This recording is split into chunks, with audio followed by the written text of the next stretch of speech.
বিসমিল্লাহির রহমানির রহিম। প্রাণপ্রিয় শিক্ষার্থীরা, আমাদের টার্গেট হলো এইচএসসি থিম রাইটিংয়ে ফুল মার্কস। প্রাণপ্রিয় শিক্ষার্থীরা, তোমরা যারা থিম রাইটিং নিয়ে অনেক বেশি টেনশনে আছো, টেনশন করার কিছু নাই। তোমাদের বইতে অল্প কয়েকটা পয়েম রয়েছে। এই পয়েমগুলো ভালোভাবে যদি তুমি বুঝো তাহলে কিন্তু থিম রাইটিংয়ে তুমি ফুল মার্কস পেতে পারো। প্রাণপ্রিয় শিক্ষার্থীরা, অনেকে থিম রাইটিংয়ে ফরম্যাট বা টেকনিক পড়ে। আমি বলবো হ্যাঁ, যারা ভালো করতে চাও তারা টোটালি অ্যাভয়েড করবা ফরম্যাট বা টেকনিক। আমি অনেককে দেখি যে ভাইয়া আমাকে থিমের একটা ফরম্যাট দেন, একটা টেকনিক দেন। নো ভাইয়া, তোমাদের অল্প কয়টা কবিতা আছে, এই অল্প কয়টা কবিতা তোমরা অবশ্যই ভালোভাবে বুঝে বুঝে পড়বা, থিম রাইটিংয়ে ফুল মার্কস পাবা। সো যাদের টার্গেট থিম রাইটিংয়ে ফুল মার্কস, তাদেরকে বলছি তোমরা সবাই মনোযোগ দিয়ে আমার ক্লাসগুলো করবে, ইনশাল্লাহ 100% তুমি ফুল মার্কস পাবে। সো আজকে যে কবিতাটি আমরা পড়তে যাচ্ছি, দোজ উইন্টার সানডেজ, রবার্ট হেইডেনের খুবই সুন্দর একটা কবিতা, আবেগ, অনুতাপ এবং উপলব্ধির একটা কবিতা, দোজ উইন্টার সানডেজ। অনেকের কাছে মনে হতে পারে এই কবিতাটি অনেক কঠিন, আসলে কিন্তু কঠিন না। আমি খুব সহজেই সুন্দরভাবে তোমাদেরকে বুঝাবো এটার ভাবানুবাদ কি, এটা দ্বারা কি বুঝিয়েছে এবং তুমি থিম রাইটিংয়ে কিভাবে লিখবে, সব কিছু দেখাবো আজকের এই ক্লাসে। সো প্রাণপ্রিয় শিক্ষার্থীরা, আমরা চলে যাচ্ছি মেন আলোচনায়। দেখো, এই যে কবিতাটি দেখতে পাচ্ছ সেটা হলো রবার্ট হেইডেনের খুব বিখ্যাত একটা কবিতা, দোজ উইন্টার সানডেজ। সো এই পয়েমটার প্রথম লাইনটা যদি আমরা খেয়াল করি, দেখো কি বলা আছে, Sundays to my father got up early। একটু কঠিন মনে হচ্ছে না সেন্টেন্সটা? কঠিন হওয়ার কিছু নাই, একটু খেয়াল করে দেখো। এটার যদি আমরা সাবজেক্ট দেখি, মাই ফাদার, খেয়াল করে দেখো, মাই ফাদার আমরা সাবজেক্টে এইভাবে লিখি, মাই ফাদার। এরপর দেখো goat up early, goat up early. এরপর দেখো সানডেজ টু, সানডেজ টু। এখন সহজ মনে হচ্ছে না সেন্টেন্সটা? কি বলা আছে, মাই ফাদার, খেয়াল করে দেখো, গট আপ, গেট আপ মানে ঘুম থেকে ওঠা, আর গট আপ মানে হচ্ছে ঘুম থেকে উঠতো। তো খেয়াল করে দেখো, মাই ফাদার গট আপ আর্লি, আমার বাবা সকালবেলা বা তাড়াতাড়ি ঘুম থেকে উঠতো, সানডেজ টু। সো এখানে সানডেজটা কি? আমরা যেরকম বলি না ফ্রাইডে, আমাদের অফ ডে অথবা আমাদের বন্ধের দিন, সাপ্তাহিক বন্ধের দিন আমরা কোনটা জানি বলো তো? সবাই জানি, সেটা হলো ফ্রাইডে। আর অন্যান্য দেশগুলোতে সানডে তো হলো বন্ধের দিন। সো খেয়াল করে দেখো, বন্ধের দিন বলো বা বিশ্রামের দিন বলো, এইখানে সানডেজ, সানডেজ মানে হচ্ছে প্রতি রবিবার, সানডেজ প্রতি রবিবার, মানডেজ প্রতি রবিবার, ঠিক আছে?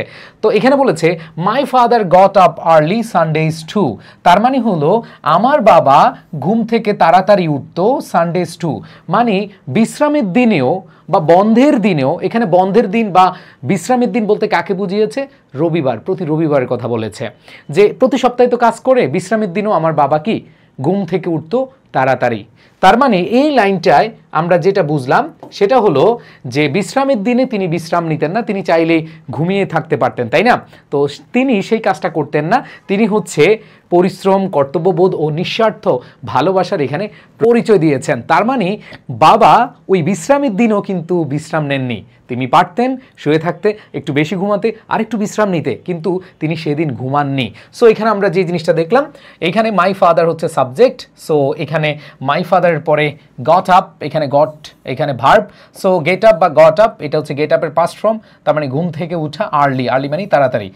এবার দেখো, আমরা দেখলাম সানডেজ, এটা দ্বারা বুঝিয়েছে বিশ্রামের দিনগুলো বা বন্ধের দিন বা প্রতি রবিবার। এরপর দেখো কি বলেছে, অ্যান্ড এবং ফুট, আমরা জানি ফুট, এটার প্রেজেন্ট ফর্মে ফুট, পাস্ট ফর্মে ফুট এবং পাস্ট পার্টিসিপল ফর্মেও কি ফুট, ফুট ফুট ফুট, খাট খাট খাট, মনে আছে না? সো এখানে খেয়াল করে দেখো, ফুট হিজ ক্লথস, তার জামা কাপড় পরতেন, তার মানে ফুট হিজ ক্লথস, মনে রাখবা ফুট অন, তার মানে এইখানে এই যে ফুট অন, এটা হচ্ছে ফ্রেজাল ভার্ব অথবা গ্রুপ ভার্ব। এই পুট অন এর অর্থ হচ্ছে পরিধান করা। দেখো একটু খেয়াল করে দেখো, তার মানে কি বলেছে, পুট হিজ ক্লথস অন, তার জামা কাপড়গুলো পরতেন, in the blue black cold. এই যে ব্লু, ব্লু মানে নীল, ব্ল্যাক মানে হচ্ছে কি কালো। এখন অনেক বলে ভাইয়া নীল কালো, এটা আবার কি? নীল কালো এখানে কি বুঝাচ্ছে? কোল্ড মানে হচ্ছে ঠান্ডা, কোল্ড মানে হচ্ছে কি ঠান্ডা, তো কোল্ড অর্থ হচ্ছে ঠান্ডা, কিন্তু ভাইয়া ব্লু ব্ল্যাক কোল্ড এটা আবার কি?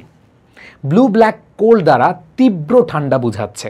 খেয়াল করে দেখো কি বলেছে, ফুট অন পরিধান করতেন, হিজ ক্লথস তার মানে হলো তার জামা কাপড় পরিধান করতেন in the blue black cold. এই ব্লু ব্ল্যাক কোল্ড মানে হলো এই যে ব্লু এবং ব্ল্যাক একসাথে বলেছে, নীল কালো, এটা হচ্ছে তীব্র ঠান্ডা। দ্যাট মিনস আমি যদি এটা বলি শীতের কঠোরতা এখানে বুঝিয়েছে। তো প্রথম লাইনে যেটা বুঝিয়েছে যে বাবা যে বিশ্রামের দিনও ঘুম থেকে তাড়াতাড়ি উঠতেন। কেন উঠতেন? অবশ্যই তিনি তার কর্তব্যবোধ থেকে অথবা নিঃস্বার্থ ভালোবাসা থেকে। সো আমরা কবিতাটা পড়লে আরও বুঝতে পারবো। এবং দ্বিতীয় লাইনে যেটা বুঝিয়েছে এখানে শীতের কঠোরতা প্রকাশ পেয়েছে, অনেক বেশি কঠোর বা তীব্র শীতকে বুঝিয়েছে। এরপরে খেয়াল করে দেখো, দেন এরপর বা তারপর, উইথ মানে সাথে, ক্র্যাকড, ক্র্যাক মানে হচ্ছে ফাটা। তোমরা দেখেছো কি না, দেখবা যে গ্রামে যারা খেতে খামারে কাজ করে অথবা যারা মুরব্বী অথবা যারা হার্ড ওয়ার্কিং করে, মেইলি কাজ করে, মেইলে দেখবা যে ওই যে কাঠ ভাঙ্গায় মেইলে কাজ করে অথবা শক্ত কাজ, রাজমিস্ত্রি কাজ করে যারা, দেখবা যে এই যে হাত খুব শক্ত হয়ে যায়, ফেটে যায়, আবার পা ফেটে যায়, এরকম অনেক দেখেছি আমি দেখেছি। তোমরা জানি না দেখেছো কি না, যারা শ্রমজীবী বা কর্মজীবী অনেক বেশি পরিশ্রম করে যারা, হ্যাঁ, অনেক টাফ ওয়ার্ক যারা করে, দেখবা যে তাদের হাত ফেটে যায়, তারপরে যে তাদের পা ফেটে যায়। সো এই বিষয়টা খেয়াল করে দেখো যে দেন উইথ ক্র্যাকড হ্যান্ডস, তার যে ফাটা হাত, ক্র্যাকড মানে হচ্ছে ফাটা, হ্যান্ডস মানে হাত, দ্যাট এইকড, খেয়াল করে দেখো, এইকড মানে হলো ব্যথা করা, ব্যথা, ঠিক আছে, দ্যাট যেটা ব্যথা করতো। সো এইখানে দেখো যে দেন উইথ ক্র্যাকড হ্যান্ডস, এই যে সারা সপ্তাহে তিনি অনেক পরিশ্রম করতেন, তার হাত ব্যথাও হয়ে যেত। সো এই যে এইখানে কি বুঝিয়েছে, দেন উইথ ক্র্যাকড হ্যান্ডস, ওই ফাটা হাত নিয়ে, দ্যাট এজ যেটা হচ্ছে কি ব্যথা করতো, যেটা ব্যথা করতো, ফাটা হাত অবশ্যই ব্যথা করতো, এমনি তো আর ভালো লাগতো না, অবশ্যই কি ব্যথা করতো। ফ্রম লেবার, লেবার মানে কি কাজ, ইন দ্য উইকডে, যেগুলো ব্যথা করতো ইন দ্য উইকডে, খেয়াল করে দেখো, উইকডে মানে হচ্ছে কি সপ্তাহের দিন, মানে হচ্ছে যেই সপ্তাহের দিনগুলোতে তিনি কাজ করতেন, সপ্তাহের দিনগুলোতে মানে হচ্ছে যে দিনগুলোতে কাজ করতেন। সো এটাই বলেছে from labour in the weekday weather made, weather মানে আবহাওয়া, মেড মানে কি তৈরি হতো। তার মানে হচ্ছে এই যে সপ্তাহে তিনি কাজ করতেন, তিনি যে কাজ করতেন এটার কারণে তার হাত ফাটতো, এবং এই যে হাত ফাটার কারণে তার যে ব্যথা করতো সেই বিষয়টা এখানে তুলে ধরা হয়েছে। তার মানে আমরা এটা বলতে পারি যে শ্রমজীবী অবস্থার প্রতীক। দেখবা যে যারা শ্রমজীবী, যারা কঠিন রাজমিস্ত্রি কাজ করে, কাঠের কাজ করে, মেইলে কাজ করে, হ্যাঁ, তারপর হচ্ছে দেখবা যে যারা মাঠে ঘাটে কাজ করে, সো ওনাদের কিন্তু এরকম কি হয়, হাত ফেটে যায়। তো এখানে বাবার কষ্ট আত্মত্যাগ বুঝিয়েছে, দ্যাট এইট যেটা কি করছে, ব্যথা করছে, এইট মানে হচ্ছে ব্যথা করা, যেটা ব্যথা করতো। এরপরে তৃতীয় লাইনে আমরা বলেছিলাম যে কর্মদিবসের, এই যে বলেছে ফ্রম লেবার, লেবার মানে হচ্ছে কাজ, ইন দ্য উইকডে, যে তার যেই সপ্তাহের অথবা কর্মদিবসের যে সময় তিনি কাজ করতেন, এই কর্মদিবসের যে পরিশ্রম, এই পরিশ্রমের কারণে এই যে আবহাওয়া মানে হচ্ছে এই যে বিষয়টা তৈরি হতো, কী হতো, তৈরি হতো। সো এরপর দেখো এই লাইনটার সাথে আমরা যদি যুক্ত করে পড়ি, ওয়েদার মেড ব্যাঙ্কড ফায়ার্স ব্লেজ, খেয়াল করে দেখো এইখানে এটা দ্বারা বুঝিয়েছে যে ওয়েদার মানে আবহাওয়া, আবহাওয়া কি করতো, তৈরি করতো। আমি তোমাদের বললাম যে আবহাওয়া তৈরি করতো, মেড তৈরি করতো। ব্যাঙ্কড, ব্যাঙ্কড মানে কি জানো, ব্যাঙ্কড মানে হলো কাঠ দিয়ে সাজিয়ে গুছিয়ে রাখা, মানে কাঠ দিয়ে গোছানো, কাঠ, কাঠ হচ্ছে একসাথে ব্যাঙ্ক করা বা একসাথে রাখা, কাঠ সাজিয়ে দিতেন। ফায়ার্স, ফায়ার্স মানে হচ্ছে আগুন, আর ব্লেজ মানে হচ্ছে জল জল করা। তার মানে কি বলা হয়েছে এখানে, যে এইখানে ওয়েদার মেড, তিনি এমন একটা আবহাওয়া তৈরি করতেন বা এমন একটা অবস্থা তৈরি করতেন, ব্যাঙ্কড ফায়ার্স ব্লেজ, সেখানে হচ্ছে তিনি কাঠ বা বিভিন্ন জিনিস একসাথে করতেন, হ্যাঁ। এরপর দেখো ফায়ার্স, ফায়ার্স মানে হচ্ছে আগুন, তারপর হচ্ছে ব্লেজ মানে হচ্ছে জল জল করা, ব্লেজ মানে কি জল জল করা। দেখো অর্থগুলো একটু সাথে সাথে পড়ে ফেলো, ব্লেজ মানে হচ্ছে জল জল করা। এই যে ব্যাঙ্কড, ব্যাঙ্ক দেখতে পাচ্ছ, এটা হচ্ছে কি কাঠ সাজানো। এরপরে দেখো ফায়ার্স মানে হচ্ছে আগুন, ব্লেজ মানে হচ্ছে কি জল জল করা। তার মানে এটা কি বোঝাচ্ছে, তিনি কাঠগুলো সাজিয়ে আগুন জ্বালাতেন, ঠিক আছে, তিনি কাঠগুলো সাজিয়ে কি আগুন জ্বালাতেন। এরপরে বলেছে দেখো নো ওয়ান এভার থ্যাঙ্কড হিম, কেউই তাকে কখনোই ধন্যবাদ জানাতো না। এইখানে দেখো নো ওয়ান এভার থ্যাঙ্কড হিম, নো ওয়ান কেউই না, এবার কখনো, থ্যাঙ্কড হিম তাকে ধন্যবাদ জানাতো না। থ্যাঙ্কড মানে হচ্ছে ধন্যবাদ জানানো, কখনোই তাকে কেউ ধন্যবাদ জানাতো না। তার মানে এটা দ্বারা বুঝিয়েছে অবমূল্যায়িত ভালোবাসা। তার মানে হচ্ছে বাবা যে নিঃস্বার্থভাবে এই যে উইক ডেতে কাজ করে, উইকেন্ডে তিনি হচ্ছে আগুন জ্বালাতেন, তাড়াতাড়ি উঠতেন, ঘরটাকে একটু কি করতেন, উষ্ণ করতেন। এখানে তার যেই কাজটা অথবা তার যে দায়িত্ববোধ, এই দায়িত্ববোধে কেউ এটা মূল্যায়ন করতো না। অবমূল্যায়িত রাখতো, ঠিক আছে। I would wake and hear the cold splintering breaking. এখানে বলেছে আই উড ওয়েক, আমি জেগে উঠতাম, দেখো জেগে উঠা, I would wake and here, আমি জেগে উঠতাম এবং শুনতাম। তার মানে হচ্ছে এইখানে কবি বলেছেন আমি জেগে উঠতাম এবং শুনতাম দ্য কোল্ড ঠান্ডা, স্প্লিন্টারিং, স্প্লিন্টারিং মানে হচ্ছে ভেঙ্গে চূর্ণ হওয়া, ঠিক আছে। আর ব্রেকিং মানে কি, ফেটে পড়া, ভেঙ্গে ফেটে পড়া। সো এই যে কবি যখন উঠতেন শুনতেন কি, দ্য কোল্ড স্প্লিন্টারিং, যে ঠান্ডা কি হচ্ছে, ভেঙ্গে চুরমার হয়ে যাচ্ছে, ঠান্ডাটা ভেঙ্গে অথবা ফেটে যাচ্ছে, ঠান্ডা আর ঠান্ডা থাকছে না। কেন? ওই যে বাবা আগুন জ্বালাচ্ছেন। সো স্প্লিন্টারিং মানে হলো ভেঙ্গে চূর্ণ বিচ্ছুন্ন হওয়া, আর ব্রেকিং মানে হচ্ছে কি, ফেটে পড়া বা ফেটে যাচ্ছিল। তার মানে ঠান্ডাটা কি হচ্ছে, দূর হচ্ছে, এখানে বুঝাচ্ছে ঠান্ডাটা দূর হচ্ছে। সো এখানে যদি আমরা বলি যে এটাতে কি প্রকাশ পেয়েছে, এখানে বুঝাচ্ছে আগুনের শব্দে বরফের মতো শীত ভাঙ্গা, মানে শীতটা কি চলে যাচ্ছে, এবং বাবা তার পরিশ্রমের মাধ্যমে যে ঠান্ডা দূর করছেন সেটা তিনি বুঝাচ্ছেন, ঠিক আছে। এরপর দেখো when the rooms were warm, খেয়াল করে দেখো, ওয়েন দ্য রুম, যখন এই রুমগুলো, ওয়ার ওয়ার্ম যখন হচ্ছে এই কক্ষ মানে শোবার ঘর, এই শোবার ঘর কি হচ্ছিল, গরম হয়েছে বা উষ্ণ হয়েছিল, হি উড কল, তিনি ডাকতেন, তখন তিনি কি ডাকতেন। সো এখানে দেখো কি বুঝিয়েছে, when the rooms were warm, যখন হচ্ছে এই যে কক্ষ বা যেখানে কবি ঘুমাতেন এটা যখন কি হতো, উষ্ণ হতো, হি উড কল, তখন তিনি ডাকতেন। And slowly I would rise and dress, এবং খুব আস্তে ধীরে, উঠতে মন চায় না, একটু মানে খুব স্লোলি, এটা বলা যায় ওয়ান কাইন্ড অফ বিরক্তি। আমরা দেখো যে অনেক গভীর যখন ঘুমাই, বাবা মা যখন এই উঠুস না কেন, মনে হচ্ছে কম্বল মুড়ি দিয়ে আরেকটু ঘুমাই, ঠিক আছে। সো এখানে কি বলেছে যে অ্যান্ড স্লোলি, স্লোলি মানে ধীরে ধীরে, আস্তে আস্তে, না পারতে উঠা। I would rise and dress, আমি উঠতাম, অ্যান্ড ড্রেস, ড্রেস মানে হচ্ছে এটা ভার্ব, এটা হচ্ছে কাপড় পরিধান করা, ঠিক আছে। মানে কাপড় পরিধান করা বলতে এখানে শীতের তো দেখা যাচ্ছে শীতের পোশাক পরিধান করা এরকম বুঝাতো। সো এখানে দেখো দুইটা লাইন দ্বারা আমরা কি বুঝাচ্ছি, এখানে দেখো এই যে গরম করতেন, তারপর ছেলেকে ডাকতেন, যেখানে আসলে নিঃস্বার্থ যত্ন এবং দায়িত্ববোধ প্রকাশ পেয়েছে। এরপরে খেয়াল করে দেখো and slowly I would rise and dress, এবং এখানে উদাসীনতা মানে আস্তে ধীরে উঠবো আর কি, হ্যাঁ আস্তে ধীরে উঠতাম এবং জামা কাপড় পরতাম। এরপরে দেখো fearing the chronic angers of that house, fearing মানে হচ্ছে ভয় পাওয়া, ভয় পাওয়া। সো কবি ভয় পেত, কি ভয় পেত, দ্য ক্রনিক অ্যাঙ্গার্স, ক্রনিক মানে হচ্ছে দীর্ঘস্থায়ী, দীর্ঘস্থায়ী, অ্যাঙ্গার্স মানে হচ্ছে কি রাগ, দীর্ঘস্থায়ী রাগ, ঠিক আছে। দ্য ক্রনিক অ্যাঙ্গার্স, ঠিক আছে, যে ভয় পেতাম, কি বলতে ভয় পেতাম, এই যে দীর্ঘস্থায়ী রাগ অফ দ্যাট হাউস, ওই বাড়ির দীর্ঘস্থায়ী রাগ কি পেত, ভয় পেত, কে, কবি ভয় পেত। এখানে তারা কি বুঝাচ্ছে একটু খেয়াল করে দেখো, এখানে একটা মানসিক মানে চাপ বুঝাতো স্বাভাবিকভাবে। এই ডে লেবারার, একজন শ্রমিকের ঘরে তো অনেক বেশি প্রাচুর্য নাই, অনেক টাকা পয়সা, কোনো টেনশন ছাড়া বাঁচতেছে, প্রত্যেক দিন ঘুম থেকে উঠলেই কফি, বড় বড় হচ্ছে ডিশ, ঠিক আছে, বুফের মতো খাবার, এরকম তো বিষয় না। তার মানে হচ্ছে যেহেতু তার বাবা ডে লেবারার ছিলেন, দ্যাট মিনস এখানে তিনি বুঝাচ্ছেন যে পারিবারিক যে একটা মানে উত্তেজনা, একটা যে মানসিক চাপ, এই মানসিক চাপটা সবসময় কি তিনি ভয় পেতেন, তিনি কি ভয় পেতেন। এরপর দেখেছে স্পিকিং ইনডিফারেন্টলি টু হিম, খেয়াল করে দেখো, খেয়াল করে দেখো, স্পিকিং, স্পিকিং মানে হচ্ছে কথা বলা, তিনি কথা বলতেন ইনডিফারেন্টলি টু হিম, খেয়াল করো, ইনডিফারেন্টলি টু হিম বলতে উদাসীনভাবে, উদাসীনভাবে কথা বলা, তার মানে হচ্ছে কোনো ওইভাবে গ্রাহ্য না দেওয়া, মূল্যায়ন না করে, মানে এই যে কোনোভাবে উদাসীনভাবে করো যাও এরকম বিষয়টা। তো এখানে বলেছি স্পিকিং ইনডিফারেন্টলি টু হিম, তার সাথে যে কথা বলা হতো, বাবার সাথে যে কথা বলা হতো, এটা ছিল যে আসলে বাবার সাথে মানে ওইভাবে কথা বলা, মানে একবার ক্লোজলি বা একবার মন খুলে যে কথা বলা, সেটা হতো না। এটা কেন হতো না, এটা হতো না এই কারণে যে এর মধ্যে একটা গ্যাপ ছিল, মানে অনেক টেনশন ছিল বা উদাসীনতা ছিল বা অজ্ঞানতা ছিল, যে তখন বুঝতাম না যে বাবা আসলে এত কষ্ট করে, বাবা এত পরিশ্রম করে, বাবার সাথে একটু কথা বলি, বাবার সাথে মানে বাবাকে আসলে এমনভাবে বোঝার মতো ওই ক্ষমতাটা তখন কবির ছিল না। এটাই তিনি বুঝাইছেন যে স্পিকিং ইনডিফারেন্টলি টু হিম, তার সাথে কথা বললাম মানে কথা বললে হইলো, না বললেও নাই, এরকম বিষয়, মানে অনুতাপ প্রকাশ করা বুঝাচ্ছে, ঠিক আছে। তিনি এখন এটা অনুতাপ প্রকাশ করছেন।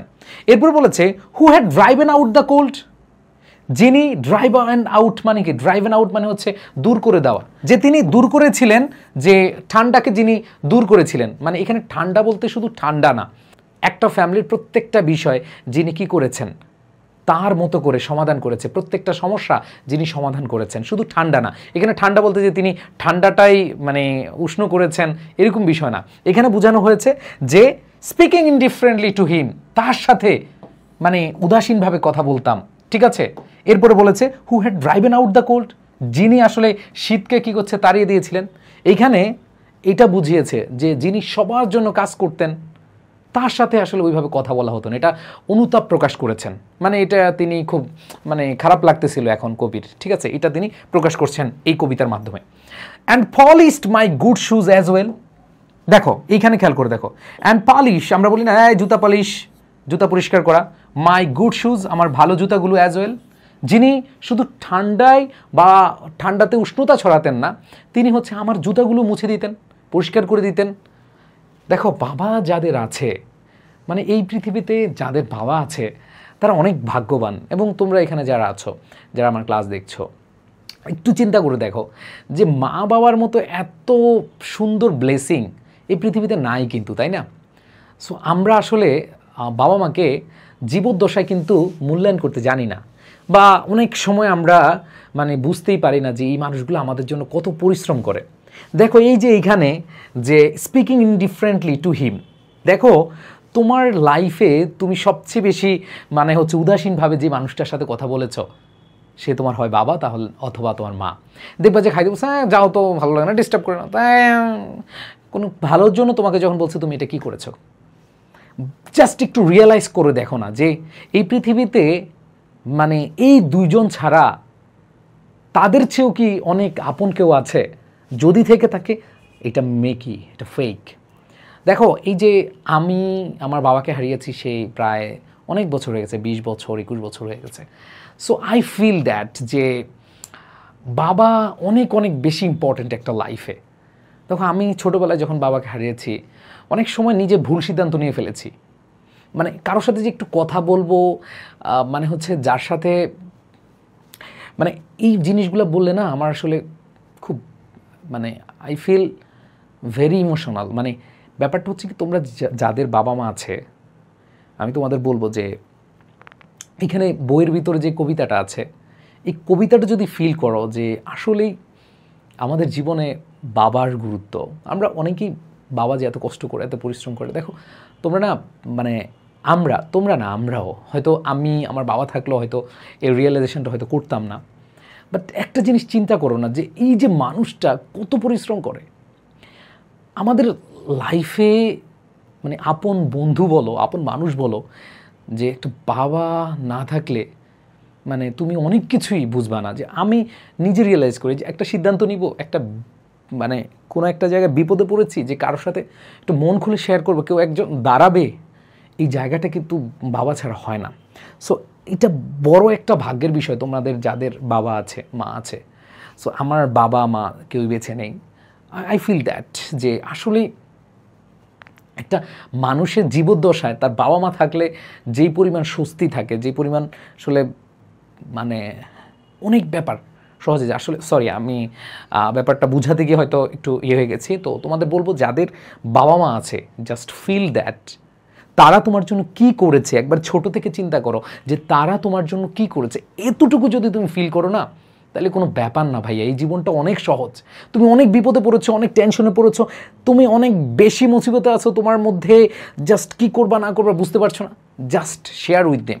আমরা কি করি না, আমরা একটা জিনিস করি কি জানো, ধরো একটা বিপদে বললে হ্যাঁ বন্ধু এটা আছে কিনা ওইটা আছে কিনা, কি করব বলতো, খুব বিপদে আছি এখন কি করব, একটা বিপদে পড়ে গেছি। দেখো ওই বিপদটা তোমার বন্ধুর সাথে যখন শেয়ার করবা দেখবা যে ও তোমাকে আরও বিপদে ফেলবে। বাট তোমার বিপদ থেকে উত্তরণ করার জন্য তোমার দুইটা প্রাণ তোমার কাছে আছে, তাদেরকে বিশ্বাস করতে হবে, তাদেরকে বিশ্বাস করে বলতে হবে, তাদের কাছে তুমি শেয়ার করলে দেখবে যে অনেক কিছু সহজ হয়ে যাবে। সো এটা আমাদের লাইফের না বড় একটা অংশ যে আমরা আসলে ওনাদেরকে বাদ দিয়ে আমরা ওনাদের ব্যাপারে খুব উদাসীন থাকি।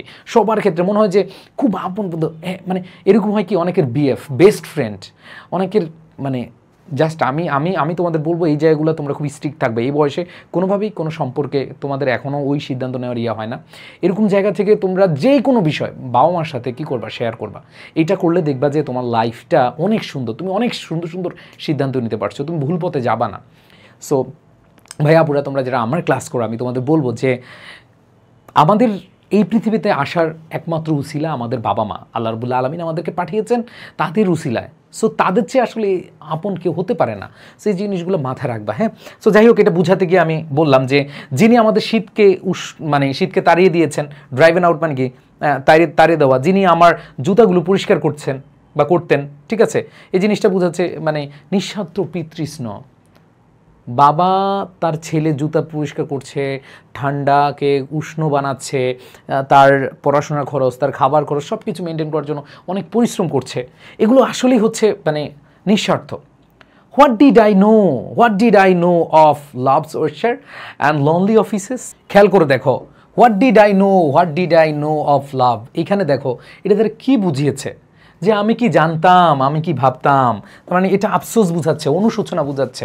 এখন কবি বড় হয়ে অনুশোচনা করছে যে হোয়াট ডিড আই নো, আমি কি ভাবতাম, আমি কি জানতাম অফ লাভস অয়েশ্চার। এখানে দেখো লাভস মানে হচ্ছে ভালোবাসার, অয়েশ্চার মানে হচ্ছে কঠিন, যে ভালোবাসার কঠিন, এবং লনলি হচ্ছে একাকিত্ব, অফিসেস বলতে এখানে দায়িত্ব, ঠিক আছে, এখানে দায়িত্ব বোঝাচ্ছে। অফিসেস, আমরা যেমন অফিসে দায়িত্ব পালন করি, অফিসেস মানে হচ্ছে দায়িত্ব।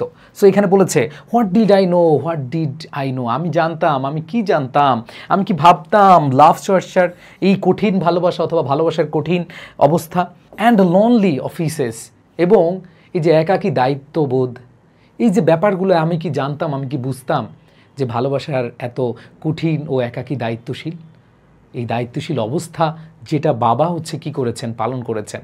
তার মানে এই কবিতায় আমরা যে জিনিসটা বুঝাচ্ছি, শেষের দিকে কবি অনুশোচনামূলক একটা স্বর দিয়েছেন, এবং ভালোবাসার যে কঠোর এবং একাকী দায়িত্ব, এই জিনিসটা তিনি পরবর্তীতে বুঝতে পেরেছেন। সো প্রাণপ্রিয় শিক্ষার্থীরা, যারা এতক্ষণ খুব মনোযোগ দিয়ে ক্লাসটা করেছো, আমার বিশ্বাস তোমাদের থিম রাইটিংটা অনেক ইজি হয়ে যাবে। এখন খেয়াল করে দেখো, আমি তোমাদেরকে বাংলা করে পড়াচ্ছি। দেখো, আগে ইংরেজিটা বুঝাই, এরপর বাংলা বুঝিয়ে দেব। This poem reflects on father's unrecognised sacrifice. তার মানে এই কবিতায় একজন বাবার অদেখা, অথবা হচ্ছে যেটা আমরা অস্বীকার, অথবা যেটা আমরা বাবার কাছে বলতে পারি না, এরকম বিষয়ের স্যাক্রিফাইস, ত্যাগের কথা বলা হয়েছে। ওয়ার্কিং হার্ড, অনেক কঠোর পরিশ্রম করে, even on Sundays to keep the house warm and comfortable, যে অনেক পরিশ্রম করতেন, ইভেন অন সানডেজ, বন্ধের দিন বা বিশ্রামের দিনে তিনি কি করতেন, কাজ করতেন, টু কিপ দ্য হাউস, এই বাড়িকে উষ্ণ রাখতে, ওয়ার্ম অ্যান্ড কমফোর্টেবল, আরামদায়ক রাখতে। The speaker recalls his own indifference as a child. এখানে বলেছে যে স্পিকার, বক্তা বা কবি, রিকলস হিজ ওন ইনডিফারেন্স মানে কি, ওই যে উদাসীনতা অ্যাজ এ চাইল্ড, শিশু হিসেবে, বা তিনি যেহেতু বুঝতেন না তখন, এটা সম্পর্কে তার যে এটা এভাবে বলেছেন যে তিনি যে উদাসীনতা করেছেন সেই বিষয়গুলো তিনি এখানে রিকল করেছেন, মানে মনে করেছেন। Unaware of the depth of his father's love, এবং বাবার যে ভালোবাসার গভীরতা, হ্যাঁ, এটা নিয়ে তিনি কি ছিলেন, অসতর্ক ছিলেন। It highlights themes of paternal devotion. এটাতে দেখো যে পিতার একটা নিঃস্বার্থ সেবা, আনস্পোকেন কেয়ার, নীরব যত্ন, the quiet and often unnoticed duties of love, যে নীরব যত্ন এবং অদৃশ্য যে ভালোবাসা, সেটা প্রকাশ পেয়েছে। সো প্রাণপ্রিয় শিক্ষার্থীরা, যারা থিমটা বুঝছো, তারা জাস্ট এইভাবে লিখতে হবে এরকম না, তুমি জাস্ট ওই থিম অনুযায়ী তোমার মতো করে যদি সুন্দরভাবে লিখে আসো, তাহলে কিন্তু হয়ে যাবে। সো আমি এইভাবে তোমাদেরকে দিয়েছি এবং তোমাদেরকে অর্থ সহকারে দিয়েছি। দেখো, এই কবিতাটা বুঝলে তোমার জন্য একেবারে ইজি। এখন ধরো তুমি আমার এভাবে লিখলা না, তুমি লিখলা যে এই কবিতায় যে বাবার, খেয়াল করে দেখো, আমি জাস্ট তোমাকে সহজভাবে বলি যে এই কবিতাটায় কবি তার বাবার যে আত্মত্যাগ অথবা যে ত্যাগ, তার প্রতি, তার ফ্যামিলির প্রতি, সেগুলো বুঝিয়েছেন, এবং তিনি যে এই বাবার ব্যাপারটা বুঝতে পারতেন না, সেই বিষয়টা তিনি অনুতাপ বা অনুশোচনার মাধ্যমে প্রকাশ করেছেন। এবং সবশেষে আমরা বলতে পারি যে বাবার যেই ভালোবাসাটা, বাবার যেই প্যাটার্নাল ডিভোশন, বাবার যে আনস্পোকেন কেয়ার, বাবার যে আননোটিসড, খেয়াল করে দেখো, ডিউটিস অফ লাভ, ভালোবাসার যেই মানে অকৃত্রিম যে ভালোবাসা, এই বিষয়টা আমরা দেখতে পেয়েছি এই কবিতায়। সো তুমি তোমার মতো করে লিখতে পারো, কোনো সমস্যা নেই, ঠিক আছে। সো প্রাণপ্রিয় শিক্ষার্থীরা, আশা করি সবাই বুঝতে পেরেছো, এবং আমার মনে হয় তোমরা এই জিনিসগুলো খুব ভালোভাবে আনসার করতে পারছো। তো তোমরা যারা এই ফার্স্ট পেপার পড়তে চাও, এবং এইভাবে আমি যেভাবে পড়াই, এগুলো তোমাদের কিন্তু আমাদের টেক্সট বুক তালাশ বইতে আছে, তালাশ বইটা ওইভাবে পড়বা। সো তালাশ বইতে খুব শীঘ্রই চলে আসছে first paper English, first paper text book. এটা যে কত ইম্পর্টেন্ট তুমি নিজেও বুঝতে পারবা না। কয়দিন পরে যখন পরীক্ষায় যাবা, যখন তুমি অ্যাডমিশন দিবা, তখন বুঝতে পারবা যে টেক্সট বুকটা কত ইম্পর্টেন্ট। সো এই টেক্সট বুক নিয়ে একটা জোস জোস জোস একটা বই, এটা অনেকের কাছে মনে হতে পারে হ্যাঁ এটা বোর্ড বইটা, অনেকের কাছে মনে হতে পারে যখন তুমি বোর্ড বইটা তুলবা, তোমাদের টেক্সট বইটা যখন খুলবা, তখন দেখবা যে এরকম system, unit 1 educational life and lesson একবার সেম আছে। বাট মজার ব্যাপার হচ্ছে এই যে প্যারট স্টাইলের once upon a time there lived a bird it was unlettered, just একটু স্যাম্পলটা দেখো। তোমাদের বই নিতে হবে এরকম না, জাস্ট তোমরা একটু খেয়াল করে দেখো, স্ক্রিনশট দিয়ে রাখো, স্ক্রিনশট দিয়ে রাখো। দেখো once upon a time adverbial phrase there lived ভার্বের past form, article a, bird হচ্ছে নাউন পাখি। এবার দেখো ইট মানে এটি, এটা একটা প্রোনাউন, ওয়াজ অক্সিলারি ভার্ব, ছিল এই যে আনলেটার্ড হচ্ছে কি অ্যাডজেক্টিভ, অশিক্ষিত এটা হচ্ছে অ্যাডজেক্টিভ, ঠিক আছে। ইট স্যাং, খেয়াল করে দেখো ইট স্যাং এটা ভার্বের পাস্ট ফর্ম। তারপরে দেখো বাট কনজাংশন, কুড নট হচ্ছে কি মডাল ভার্ব, এই যে মডাল ভার্বের পরে ভার্বের বেস ফর্ম বসে, তাই দেখো মডাল ভার্ব নেগেটিভ, এরপর রিসাইড হচ্ছে ভার্ব। এরপরে দেখো আ ওয়ার্ড, এই যে আর্টিকেল, ওয়ার্ড হচ্ছে দেখো ওয়ার্ড হচ্ছে নাউন, অফ হচ্ছে প্রিপোজিশন, স্ক্রিপচার এটা হচ্ছে শাস্ত্র বা ধর্মগ্রন্থ, এটার অর্থ হচ্ছে এই যে ধর্মগ্রন্থ বা শাস্ত্র, এটা হচ্ছে নাউন। প্রত্যেকটা ওয়ার্ড এইভাবে দেওয়া। শুধু কি তাই, খেয়াল করে দেখো ফার্স্ট পেপারে আমি মনে করি এটা বাংলাদেশের প্রথম কোনো ইংলিশ টেক্সট বুকের বই যেটা একেবারে প্রত্যেকটা ওয়ার্ড ভেঙে ভেঙে পার্টস অফ স্পিচ অ্যানালাইসিস এবং ভেঙে ভেঙে তোমাদের সেগুলো দেওয়া আছে। এবার দেখো মজার ব্যাপার, এই অংশটুকু থেকে ধরো এই যে অংশটুকু থেকে যেগুলো একটু কঠিন ওয়ার্ড, যেমন এখানে আনলেটার, ডিভোর, ডেলিভারেটেড, ইগনোরেন্স, ক্রিয়েচার, এগুলো কঠিন ওয়ার্ড, তাই না? এই যে কঠিন ওয়ার্ডগুলো আছে, এই কঠিন ওয়ার্ডগুলোর সিনোনিম এবং অ্যান্টোনিম, তোমরা অনেকে সিনোনিম এবং অ্যান্টোনিম নিয়ে অনেক টেনশনে থাকো, তাই না? এই যে সিনোনিম এবং অ্যান্টোনিম আছে খুব সুন্দরভাবে, এই যে আনলেটার অর্থ অশিক্ষিত, এটার সিনোনিম ইলিটারেট, আনএজুকেটেড, এবং অ্যান্টোনিম হচ্ছে লিটারেট, এজুকেটেড। সো এখানে প্রত্যেকটা জিনিস দেওয়া, শুধু কি তাই, আবার পরের অংশ দেখো এইভাবে same, a Goldsmith said to work on a gilded cage, এখানে দেখো এই প্রত্যেকটার কি আছে আলাদা আলাদা করে সুন্দরভাবে দেওয়া আছে। এরপরে মজার ব্যাপার হলো তোমাদের এইচএসসিতে প্যাসেজ আসে, মডেল কোয়েশ্চেন আছে। এই যে মডেল কোয়েশ্চেনের জন্য তোমরা আলাদা আলাদা বই কিনো। মডেল কোয়েশ্চেন এই প্যাসেজ থেকে, এই যে once upon a time there lived a bird, এই প্যাসেজ থেকে তোমার মডেল কোয়েশ্চেন দেওয়া আছে, এমসিকিউ কি আসে, আনসারিং কোয়েশ্চেন কি আসে, ফ্লো চার্ট কি আসে, এবং তোমাদের রিয়ারেন্স থেকে শুরু করে উইথ ক্লু উইদাউট ক্লু যত টপিক আছে, এবং তোমাদের রাইটিং পার্টের যতগুলো টপিক আছে এখানে সব দেওয়া আছে। এই যে এখানে দেখো তোমাদের আনসারগুলো, এই কোয়েশ্চেন অ্যান্সার এগুলো সুন্দরভাবে দেওয়া আছে। তার মানে একটা বইতে ইংলিশ ফার্স্ট পেপার তোমার ডান। প্রত্যেকটা জিনিস এমনভাবে দেওয়া তোমরা নিজেরাই বুঝতে পারবে, নিজেরাই বাসায় পড়ে নিজেদেরকে অনেক অনেক অনেক অনেক বেশি ইমপ্রুভ করতে পারবে। সো যেটা বলছিলাম যে আমাদের বই ইংলিশ সেকেন্ড পেপারের জন্য তোমরা শিওর A+ বইটা নিবা, আর ভালো লাগলে নিবা। আমি তোমাদেরকে তো পিডিএফটা জাস্ট দেখালাম, তোমরা স্ক্রিনশট নাও, এভাবে বড় বড় করে দেখো, যদি তোমাদের ভালো লাগে এবং এরকমই একটা যদি বই চাও, তাহলে তোমরা অবশ্যই রকমারিতে অথবা আমাদের এডুকেশন পেজে তোমরা নক করে কি করে করতে পারবা, সংগ্রহ করতে পারবা। সো সংগ্রহের জন্য আমি আরেকটা নাম্বার দিয়ে দিচ্ছি, তোমরা 01, এইটা আমাদের যারা এডুকেশন পেজ থেকে সরাসরি নিতে চাও একটু কম টাকায় পাবা এখান থেকে নিলে, 01987446460। সো এই নাম্বারে তুমি নক দিয়ে হোয়াটসঅ্যাপ করবা, হোয়াটসঅ্যাপ করে তুমি হচ্ছে এইখান থেকে নিয়ে যেতে পারবা। সো আশা করি তোমরা খুব ভালোভাবে এই বইটা সংগ্রহ করে পড়তে থাকবে। তোমরা যারা আমাদের ক্লাস করো, যারা আমাদের ক্লাসগুলো পছন্দ করো, তোমাদের জন্য মিশন A+, যারা 27 ব্যাচের রয়েছে তাদের জন্য আমাদের মিশন A+ ব্যাচ, যেখানে তোমাদের বাংলা, ইংরেজি, আইসিটি গ্রুপের প্রত্যেকটা সাবজেক্ট, মানে এক কোর্সে হিউম্যানিটিস বা মানবিকের সকল সাবজেক্ট পেয়ে যাবা মাত্র 2999 টাকায়, এবং সেখানে তোমাদের একবারে 27 পর্যন্ত তোমরা ক্লাসগুলো পাবা, এবং সেখানে ক্লাস, রেকর্ডেড, আর্কাইভ যা যা আছে সব কিছু তোমরা এখানে পেয়ে যাবা।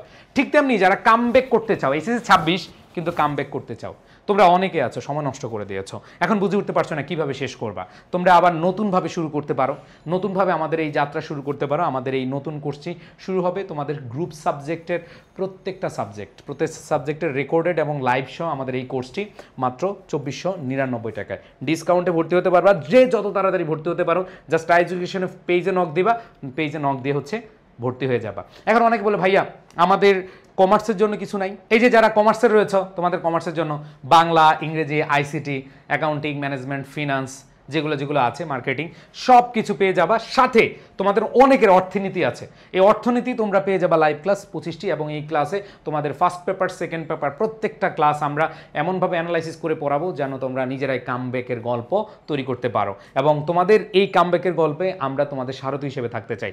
এইটা যারা 27 রয়েছে তাদের জন্য 2999 টাকা, আর যারা হচ্ছে এইচএসসি 26-এর তারা হচ্ছে 2499 টাকায় কোর্স করতে পারবা। সো 27-এর কিন্তু একবারে এইচএসসি 27 পর্যন্ত তোমরা এই ক্লাসগুলো পেয়ে যাবা, এবং যারা কামব্যাক কোর্স বা 26-এর রয়েছে তোমরা কিন্তু তোমাদের পরীক্ষার পর্যন্ত এই ক্লাসগুলো পেয়ে যাও, আমাদের সাপোর্টগুলো পেয়ে যাবা। অ্যান্ড দেন যারা শুধু ইংরেজি পড়তে চাও তোমাদের এই যে দেখালাম আমাদের যে বইটা আছে শিওর এ প্লাস বইটা, এই বইটা ফ্রি পেতে চাও, মাত্র প্রথম 300 জনকে আমরা দিব। এই যে এই বইটা ফ্রি পেতে চাও, ফ্রি হ্যান্ড রাইটিং কোর্স, অনেকে বানিয়ে লিখতে পারো না, ফ্রি হ্যান্ড রাইটিং কোর্স যারা ফ্রি পেতে চাও, এবং ইংরেজি প্রথম পত্র দ্বিতীয় পত্রের ফুল কোর্স একবারে সবগুলো ক্লাস, তোমাদের যে যে টপিকগুলো আছে সবগুলো টপিক যাও শুধু আমার এখানে। কিন্তু আমাদের অনেক টিচার আমরা থাকবো, বাট শুধু আমার যারা ক্লাস করতে চাও তারা ইংরেজি কোর্সটা নিতে পারো, এবং এই কোর্সের কিছু ক্লাস হয়ে গেছে, তোমরা রেকর্ডেড বা আর্কাইভ পেয়ে যাবা, আর যে গিফট আছে বইটা গিফট পেয়ে যাবা, ফ্রি হ্যান্ড রাইটিং কোর্সটা ফ্রি পেয়ে যাবা। তো এগুলো পাওয়ার জন্য তোমাদের কিছুই করতে হবে না, জাস্ট হচ্ছে আমাদের এই যে হোয়াটসঅ্যাপ নাম্বার আছে, এই হোয়াটসঅ্যাপ নাম্বার থেকে তোমরা হোয়াটসঅ্যাপ করতে পারো অথবা এডুকেশন পেজে নক দিতে পারো। আমি মনে প্রাণে বিশ্বাস করি যাদের এইচএসসিতে টেনশন আছে যে ভাইয়া কি করব না করব, জাস্ট একটা কথা মনে রাখো, আমরা তোমাদের জন্য দিন রাত পরিশ্রম করে যাব, তোমরা জাস্ট আমাদের উপর বিশ্বাস রাখতে পারো, আস্থা রাখতে পারো। যারা সায়েন্সের রয়েছে সায়েন্সেরও আমাদের কোর্স রয়েছে, মিশন এ প্লাস কোর্স রয়েছে, তোমরা সেমভাবে প্রত্যেকটা কোর্সে তোমরা আমাদের সকল সাবজেক্টই পেয়ে যাবা। সো আশা করি অনেক অনেক অনেক অনেক বেশি ভালো করতে পারবা। আমরা ইনশাল্লাহ তোমাদের জন্য অনেক বেশি পরিশ্রম করব। সবাই ভালো থাকবা, সুস্থ থাকবা, আল্লাহ হাফেজ।